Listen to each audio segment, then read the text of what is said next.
My study channel smart study bye Himanshu sir.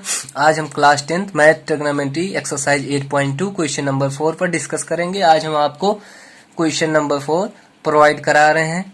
इस question को हम काफ़ी सरलतापूर्वक रूप से हल करेंगे, क्योंकि यह क्वेश्चन सिर्फ असत्य और सत्य बताना है, इसमें कारण फैक्ट भी बताना है। ठीक है, तो इसमें पहला क्वेश्चन है, बताइए कि निम्नलिखित में कौन कौन सत्य है असत्य है, कारण सहित अपने उत्तर पुस्तिका की पुष्टि कीजिए। ठीक है, तो हमें sine A plus B is equal to sine A plus sine B, क्योंकि साइन ए का गुणा जब इससे होगा तो sine A plus sine B. ठीक है, तो हमें हल करना है।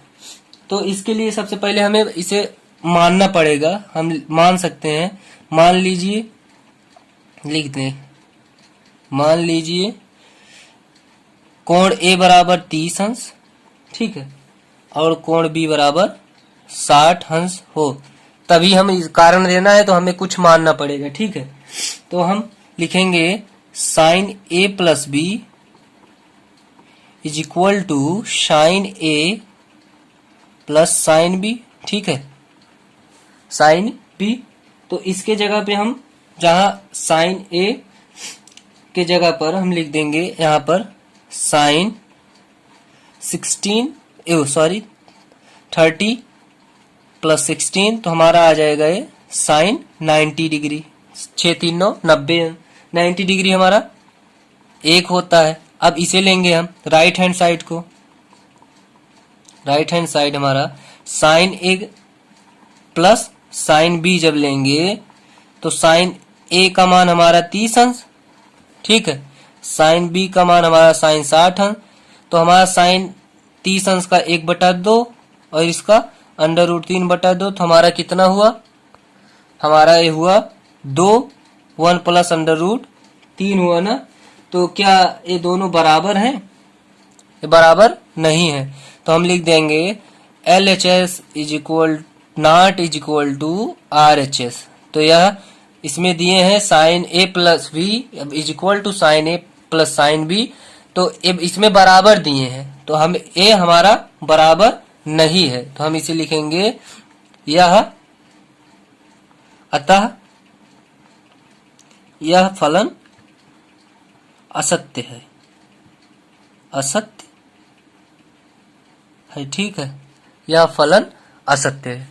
बहुत बारीकी से जानिए। ठीक है, तो अब यहां से हमारा सेकंड पार्ट है, थीटा में वृद्धि होने के साथ साइन थीटा के मान में भी वृद्धि होती है। ठीक है, इसमें हमें दर्शाना है कि थीटा में वृद्धि होने के साथ साइन थीटा भी वृद्धि होती है। तो इसके लिए सबसे पहले हमें हल करना है, माना कि थीटा इज इक्वल टू क्या, थीटा 0 अंश 30 अंश 45 अंश 60 अंश 90 अंश। ठीक है सर, मान लिए तो sine theta is equal to sine 0 अंश, पहले इसे लेंगे 0 अंश को, तो साइन 0 अंश का मान 0। ठीक है, अब हम लेंगे sine theta is equal to sine 30 अंश, साइन 30 अंश, तो साइन 30 अंश का मान 1/2, sine theta is equal to sine 45 अंश बराबर 1/√2। क्या इसमें थीटा में वृद्धि होने के साथ साइन थीटा के मान में भी वृद्धि हो रही है? नहीं, मान में वृद्धि संभव तब है यहाँ 0 1/2 0 से, तो अभी हम साइन थीटा 60 अंश भी निकाल लें। साइन 60 अंश का मान हमारा क्या हुआ, √3/2, sine theta is equal to sine 90 अंश का मान हमारा कितना हुआ, साइन 90 अंश का मान 1 होता है। ठीक है, तो हम देख रहे हैं 0 से बड़ा 1/2, उससे बड़ा 1/√2, ठीक है, फिर उससे बड़ा √3/2 1, तो यह फलन हमारा सत्य है, क्योंकि थीटा में वृद्धि होने के साथ साइन थीटा के मान में वृद्धि होती है, अतः यह फलन सत्य है। यह क्वेश्चन टीचर भी नहीं बताते हैं, क्योंकि ये लास्ट वाला सत्य असत्य कहते हैं अपने आप से कीजिए, अधिकतर टीचर यही कहते हैं। मैंने भी पढ़ा था तब भी यही होता था, ठीक है।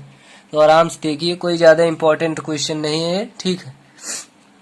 अभी आपने देखा थीटा में वृद्धि होने के साथ साइन थीटा के मान में वृद्धि होती है, ठीक है। आपने देखा कि ये सत्य फलन है। लेकिन अब थीटा में वृद्धि होने के साथ कॉस थीटा के मान में भी वृद्धि होती है। यह फलन अपने आप आपको पता चल जाना चाहिए, क्योंकि साइन थीटा का व्युत्क्रम ही कॉस थीटा, व्युत्क्रम नहीं मैं नहीं कह रहा हूं, लेकिन साइन थीटा के इस फार्मूले में ये व्युत्क्रम है, उल्टा है। क्योंकि आप देखिए, अगर साइन 90 अंश, साइन 0 अंश का मान 0 है तो कॉस 0 अंश का मान 1 है। उसके विपरीत कि साइन 90 अंश का मान जब 1 है तो कॉस 0 अंश का मान 1 है। अगर साइन 60 अंश का मान √3/2 है तो कॉस 30 अंश का मान 1/√3/2 है, ठीक है। तो आप वैसे भी जान सकते हैं यह फलन असत्य है, लेकिन मैं आपको बता दे रहा हूं, ठीक है। जैसे इसको बताया वैसे उसी तरीके से ये भी लगेगा, ठीक है। तो अब हम देखते हैं। सबसे पहले हम लिखेंगे हल। माना कि सेम कंडीशन वही रहेगी। माना कि थीटा इज इक्वल टू 0 अंश 13 डिग्री 3 ही मान लेते हैं, ठीक है, जल्दी हो जाएगा। कोई मतलब वैसे भी हमें पता है सत्य है, लेकिन आपको बताने के लिए मैं सोचता हूँ सबसे लास्ट स्टूडेंट को यह समझ में आए बस, ठीक है। तो sine theta is equal to, sorry यहाँ पर कॉस लेना है ना, तो cos theta is equal to cos 0 अंश बराबर 1 ना। फिर वृद्धि बता रहा है, अब सबसे बड़ा 1 ही है, उसके बाद तो इससे बड़ा कोई है नहीं, ऐसे भी स्पष्ट है आपको। Cos theta is equal to cos 30 अंश, तो कॉस 30 अंश का √3/2। अगर √2 मतलब अंडर रूट का भी आधा, मतलब 3 तब बनता है √3 गुणे √3/2, मतलब 1 से तो निश्चित छोटा है, आपको पता चल जा रहा है, ठीक है। अगर कहें 1 बड़ा है कि 1/2, तो 1 बड़ा है ना, 1/2 मतलब आधा, तो ऐसे ये छोटा है। अब cos theta is equal to cos 45 अंश, तो 1/√2। तो इससे हमें यह स्पष्ट होता है कि यह फलन इसमें दिया है कि वृद्धि होती है लेकिन वृद्धि नहीं होती है, इसीलिए अतः यह फलन असत्य है, असत्य है। वह फलन ट्रू था लेकिन यह फॉल्स है, ठीक है। अब हम फोर्थ की तरफ, अब हम क्वेश्चन नंबर फोर्थ पार्ट में देखेंगे। इसमें दिया है थीटा के सभी मानों पर sine theta is equal to cos theta. ये भी असंभव, असत्य है, क्योंकि आपने देखा साइन थीटा और कॉस थीटा इक्वल तो नहीं आ रहे हैं ना, तो इसीलिए इसे वैसे भी पता चल रहा है कि इक्वल नहीं है। तब भी हम एक मान लेके कर लेते हैं आपको दिखाने के लिए। तो हम लिखेंगे सॉल्यूशन, हल, ठीक है। तो theta is equal to 13 degree हम मान लेते हैं, माना, ठीक है।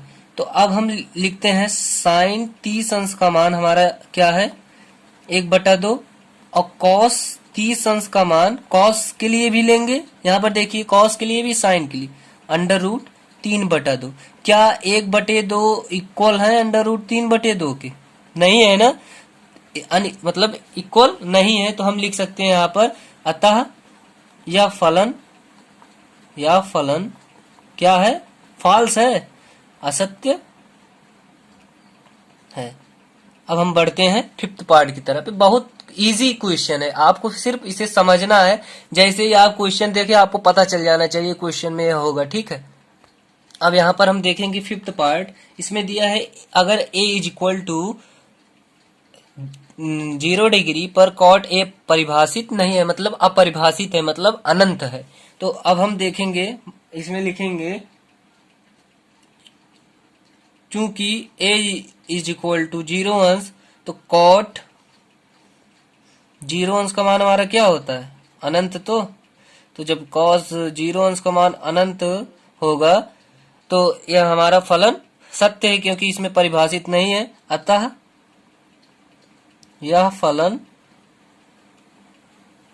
सत्य है।